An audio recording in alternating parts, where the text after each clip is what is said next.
রাসূল সাল্লাল্লাহু আলাইহি ওয়াসাল্লাম যখন মিরাজ রজনীতে আল্লাহ রাব্বুল আলামিন হযরত জিবরাইল আলাইহিস সালাতু ওয়াস সালাম রাসূল সাল্লাল্লাহু আলাইহি ওয়াসাল্লামকে আসমানের মধ্যে উঠায় নিলেন। উঠায় নেওয়ার পর 50 ওয়াক্ত নামাজ দিয়েছেন।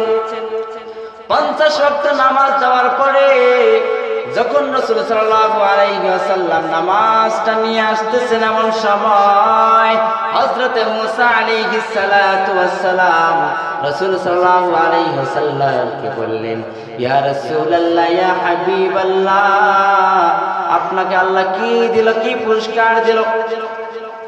রাসূল সাল্লাল্লাহু আলাইহি ওয়াসাল্লাম বললেন যে আমাকে 50 ওয়াক্ত নামাজ দান করেছেন, আমার উম্মতের জন্য 50 ওয়াক্ত নামাজ দিয়েছেন। তখন হযরত মুসা আলাইহিস সালাতু ওয়াস সালাম বললেন যে তোমার উম্মত 50 ওয়াক্ত নামাজ পড়তে পারবে না, আপনি যান আবার আল্লাহর দরবারে চলে যান, আল্লাহ তাআলার কাছ থেকে নামাজটা একটু কমায় নিয়ে আসেন।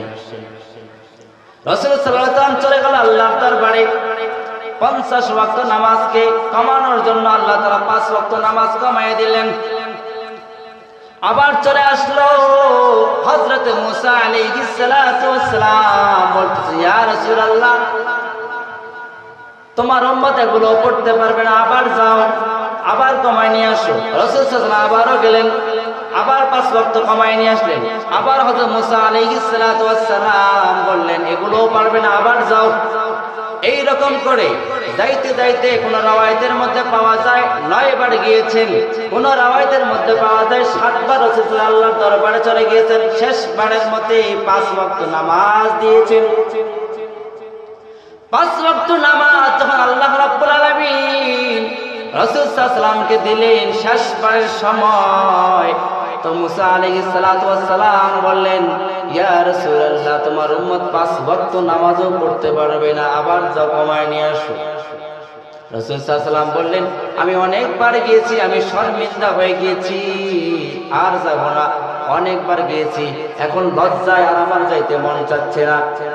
নামাজ নিয়ে আসছেন, 5 ওয়াক্ত নামাজ নিয়ে আসছেন, তার উম্মতের সওয়াব কম হবে, এই জন্য সে ব্যথায় ব্যথিত হয়ে গেলেন।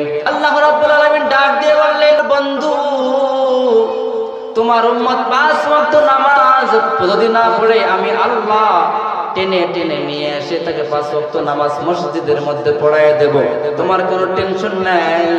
এবং আমি আল্লাহ তাআলা ওই 5 ওয়াক্ত নামাজ জামাতের সহিত যে ব্যক্তি পড়বে, আমি আল্লাহ তাকে 50 ওয়াক্ত নামাজের সওয়াব দান করব।